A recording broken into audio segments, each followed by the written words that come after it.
presidente Chávez, y en un día, en semana, en una época tan triste para todo el pueblo de Venezuela, sobre todo para el pueblo llano, en ocasión del segundo aniversario de su desaparición física. Cuando nos preguntaron el orden de presentación de las conversaciones, yo peleé mucho y dije que fuera Vladimir primero, porque así lo habían escogido, que no tenía por qué cambiarse debido a mi condición femenina. Pero hablar después de Vladimir es difícil, siempre es difícil, porque él toca todos los temas que uno va a decir. Las compañeras y compañeros de la televisión que están aquí sabrán que toda mi presentación, cuando me preguntaron de qué iba a hablar, yo dije, tal como dijo Vladimir, yo voy a hablar dentro del legado de Chávez del amor.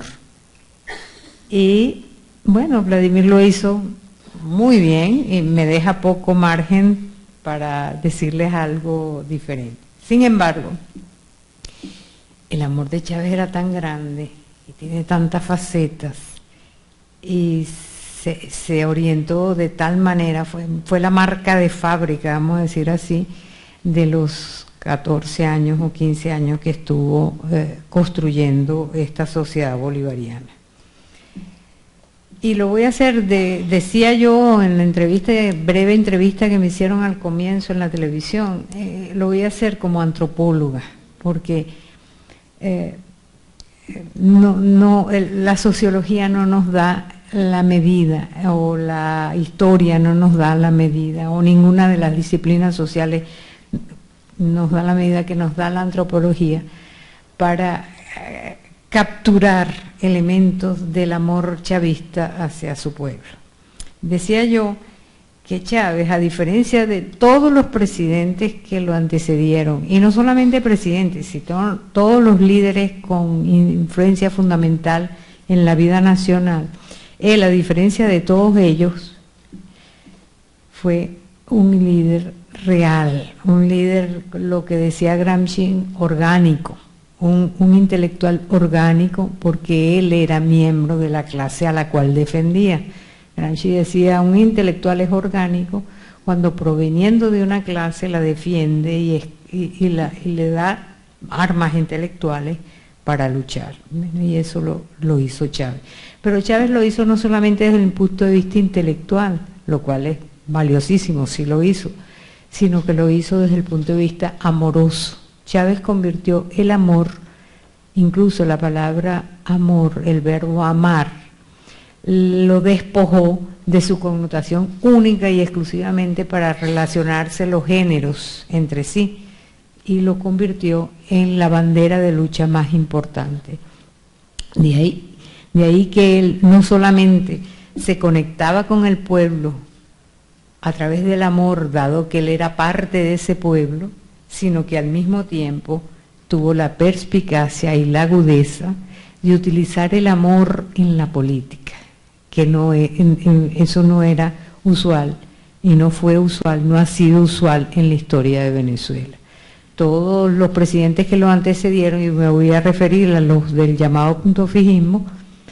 trataron de impersonarse como pueblo. Betancourt trataba de utilizar un discurso supuestamente muy elaborado y que producía gracia al pueblo y que lo hacía acercarse a ese pueblo. Quizá el que más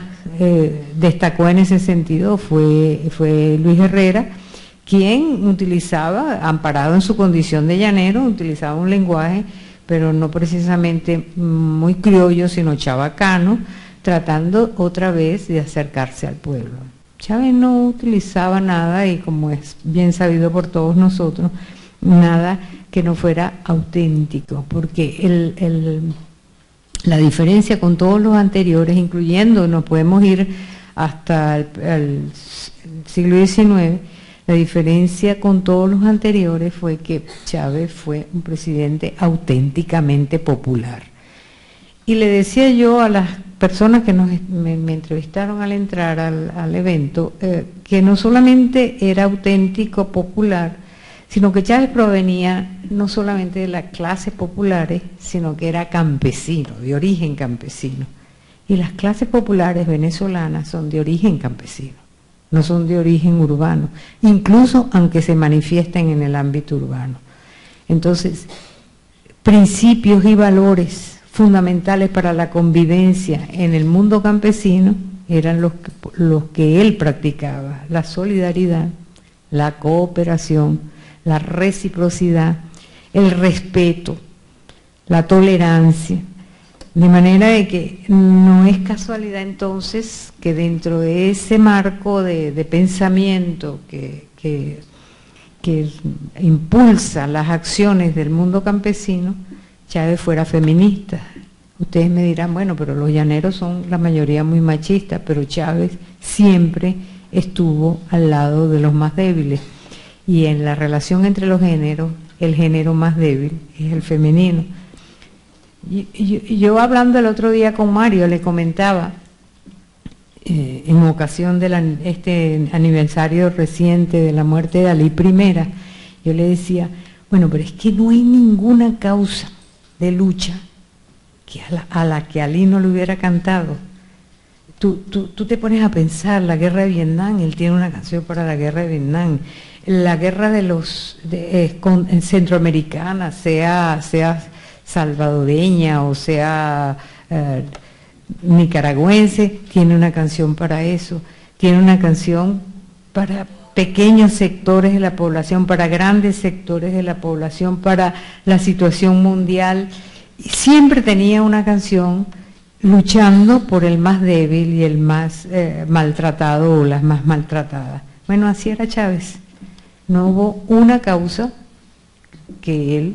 no luchara, una causa popular, porque Chávez comprendía, se regía no solamente porque amaba a la gente, amaba al pueblo, a su pueblo, pero también amaba al pueblo norteamericano. No de otra manera se explica de que le estuviera o le estemos todavía suministrando gasoil y otras formas de energía para protegerse de los terribles inviernos, o el pueblo haitiano. Todos tenemos en la mente aquella maravillosa escena de Chávez corriendo junto con el pueblo haitiano por las calles, un pueblo que más vapuleado por la tragedia y la falta de amor como el haitiano, y Chávez estuvo con ellos.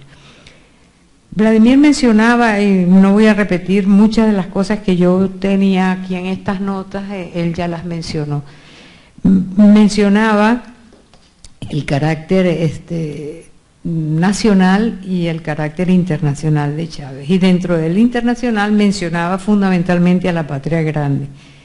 pero Chávez fue el primero de nuestros presidentes que habló de la madre patria África, que ningún otro presidente, todo lo contrario. Venezuela desde 1830, desde antes por supuesto, desde la invasión española, pero desde 1830 se declaró como una república totalmente racista, donde el componente africano era un componente desdeñado, el falso componente africano, porque la verdad es que toda la humanidad viene de África, no es con la invasión española que introducen a la fuerza a los esclavos provenientes de África. De manera en que fue su legado de amor, era un legado de amor para el débil, para el desposeído, y nos permitió reconocer nuestras verdaderas raíces. Yo recuerdo mucho, a mí me impactaba mucho cuando él hacía aquel discurso sobre lo radical, y él hablaba de que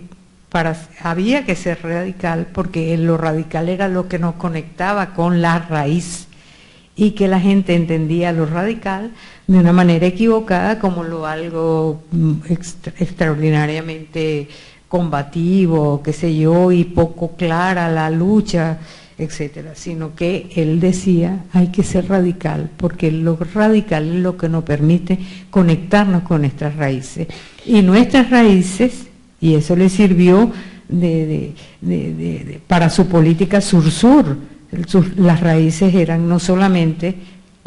latinoamericanas o americanas meridionales, como diría el libertador Simón Bolívar, sino que eran las raíces